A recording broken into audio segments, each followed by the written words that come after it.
Thank you sir. Shri Rahul Shewale ji. धन्यवाद अध्यक्ष महोदय। मैं अपनी तथा अपनी पार्टी शिवसेना की तरफ से वन्य जीवन संरक्षण अधिनियम संशोधन विधेयक 2021 का समर्थन करता हूं। 50 साल पहले वजूद में आए वन्य जीवन संरक्षण कानून 1972 में अब तक कई बार संशोधन हुए। यह 8वां संशोधन इस कानून में प्रस्तावित है। वन्य जीवों एवं वनस्पतियों की लुप्तप्राय प्रजातियों के अंतर्राष्ट्रीय व्यापार पर convention on international trade in endangered species of wild fauna and flora CITES का एक पक्षकार होने के नाते इसके बेहतर क्रियान्वयन करने का सरकार का उद्देश्य है। यह विधेयक वन्य जीवों और वनस्पतियों की लुप्तप्राय प्रजातियों के अंतर्राष्ट्रीय व्यापार पर कन्वेंशन CITES के प्रावधानों को लागू करने का प्रयास करता है। एक सराहनीय बात है। उल्लेखनीय है कि 1972 के मूल कानून में जहां सामान्य अपराध उल्लंघन के लिए जहां जुर्माने को रकम 25,000 रुपए थी, उसे बढ़ाकर अब 1 लाख रुपए तक कर दिया गया है। विशेष रूप से संरक्षित वन्य जीवों के खिलाफ हुए अपराध या उल्लंघन के लिए पहले जहां जुर्माने की रकम 10,000 रुपए थी, उसे अब 25,000 तक कर दिया गया है। संकटग्रस्त प्रजातियों का अवैध व्यापार अंतर्राष्ट्रीय स्तर पर व्यापक पैमाने पर हो रहा है। इस तकनीकी के जमाने में इंटरनेट ऐसे व्यापार को आसान बना रहा है।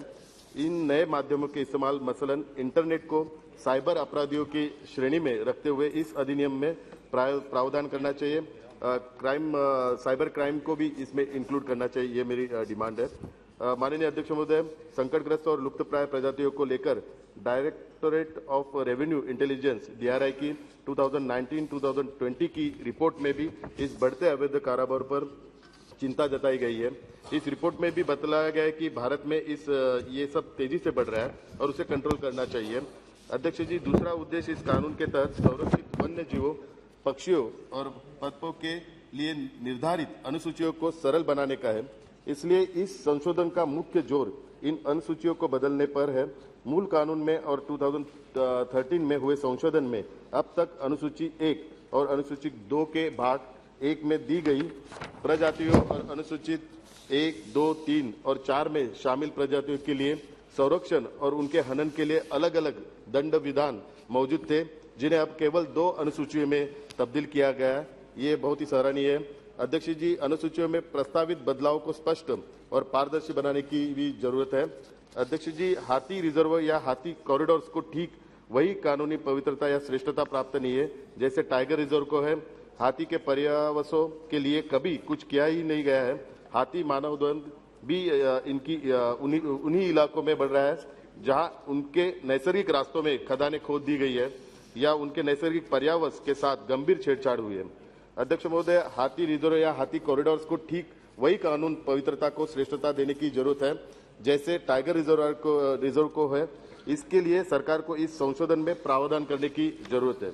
अध्यक्ष महोदय, वन्य जीवन संरक्षण और सामुदायिक अधिकारों को बीच हमेशा गहरा तनाव रहा है। वनाधिकार मान्यता कानून 2006 को चुनौती देने वालों में वन्य जीव संरक्षणवादी समूह ने अहम भूमिका निभाई थी। वो आज भी वनाधिकार के तहत मान्य किया जा रहा है। अधिकारों को वन्य जीवों और जंगल के लिए बड़ा खतरा मानते हैं। इस संशोधन में वनाधिकार मान्यता कानून 2006 की अहमियत को स्वीकार करते हुए अभयारण्य क्षेत्रों में केंद्रीय दिशा निर्देशों के अनुसार प्रबंधन योजना बनाते समय वन अधिकार मान्यता कानून का सम्मान करते हुए संबंधित ग्राम सभा से परामर्श लिया जाना अनिवार्य बनाया गया है। हालांकि यह प्रावधान 2013 में हुए संशोधन में भी शामिल था, लेकिन इसका असर दिखलाई नहीं दिया। इस प्रावधान का स्वागत किया जाना चाहिए, उसको स्ट्रिक्टली इम्प्लीमेंट भी करना चाहिए। अध्यक्ष महोदय, वन अधिकार मान्यता कानून की धारा 4 राष्ट्रीय पार्क व अभयारण्य की सीमा में निवासरत अनुसूचित जनजाति और अन्य परंपरागत समुदायों के अधिकारों को मान्यता देते हुए धारा 4(2) जी इसके तथ्य को स्थापित करता है कि मानव समुदायों व पर्यावरण के बीच सह अस्तित्व जैसे युक्तियुक्त विकल्प उपलब्ध नहीं है। इसके साथ ही इन क्षेत्रों में निवासरत समुदायों के पुनर्वासन व पुनर्स्थापना के लिए प्रावधान किए गए। धारा 4(3) में भी गए प्रावधान में भी यह भी स्पष्ट किया गया कि यह अधिकार केवल इस शर्त पर दिए जाएंगे कि ऐसी जनजाति या जनजाति समुदायों या अन्य परंपरागत वन्य निवासियों ने 13 दिसंबर 2005 से पूर्व वन भूमि अधियोग में ली है।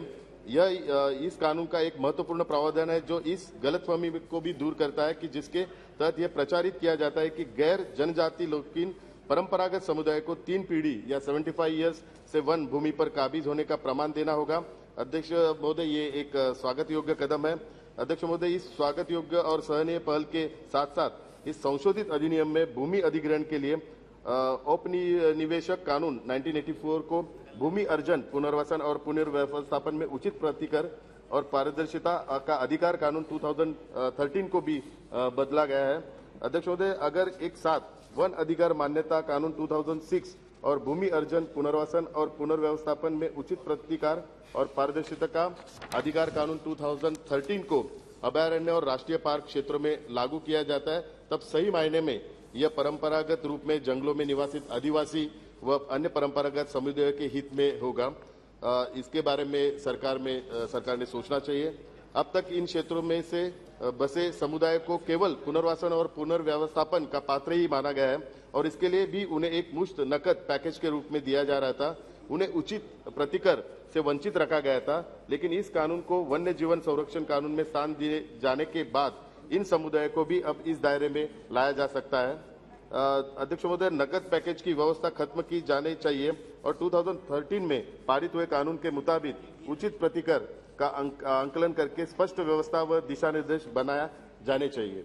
कानून के तहत गठित राष्ट्रीय वन्य जीवन बोर्ड के तर्ज और राज्य वन्य जीवन बोर्ड की संरचना में आमूलाचल बदलाव इस अधिनियम के मसौदे में सुझाए गए।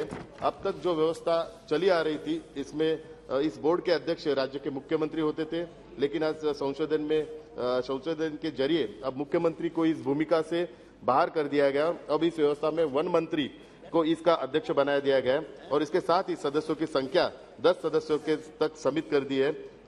मैं माननीय मंत्री जी को रिक्वेस्ट करना चाहता हूं कि वन्य जीव बोर्ड का अध्यक्ष बनाए जाने के वन मंत्री का जो स्वागत करता हूं, लेकिन जो सदस्य संख्या 10 है वो संख्या कम न करते हुए ज्यादा उस संख्या उसमें करनी चाहिए और बोर्ड की जल्दी सब बैठक जल्द होनी चाहिए और बोर्ड का जो रिस्पांस है और इसके बारे में डिसीजन मेकिंग पॉलिसी है उसकी इम्प्लीमेंटेशन होनी चाहिए और इस महत्वपूर्ण विधेयक का मैं फिर एक बार समर्थन करता हूं। धन्यवाद। Thank you. श्री सुनील कुमार जी। धन्यवाद सभापति महोदय।